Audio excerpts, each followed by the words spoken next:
একটা মেয়ে মানুষ কখন আত্মহত্যা করে জানেন? কিংবা কখন স্বামীকে ডিভোর্স দিয়ে বাবা মার কাছে ফিরে আসে? যখন সেই মেয়েটা স্বামীর কাছে মানসিক টর্চারের নির্যাতনের শিকার হয়। তখনই কিন্তু একটা মেয়ে মানুষ এগুলো করতে বাধ্য হয়। তবে মৃত্যুকে আমি প্রচণ্ড পরিমাণ ভয় পাই, তাই মৃত্যুটা বেছে নিইনি। স্বামীকে ছেড়ে চলে এসেছি বাপের কাছে। কারণ তার ভাই ভাবি এবং সে আমাকে যে মানসিক টর্চারি করে, আমি আর সহ্য করতে পারিনি।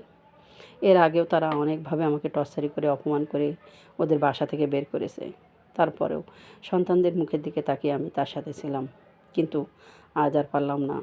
যে মানুষটার সাথে 25টা বছর কাটিয়েছি, সে মানুষটা কোনো দিনই আমার বুঝিনি। সে কোনো দিনও আমার ছিল না। শুধু আমি তার পিছনে ঘুরে গেছি। তার প্রতিটা অন্যায় আবদার আমি মেনে নিয়েছি। সে যখন যেটা বলেছে আমি হ্যাঁ বলেছি। তার প্রতিফল আজকে আমি আর আমার বাবা মা পাচ্ছি। আর এইসব কাজে যারা উৎসাহিত করেছে আর যারা ছিল, আমি বলবো তাদেরকে আল্লাহ যেন হেদায়েত দান করুক। তারা যেন সুস্থ থাকুক, স্বামী সন্তান নিয়ে ভালো থাকুক। তাদের জীবনে যেন আমার মতন এই দিন কখনোই দেখতে হয় না।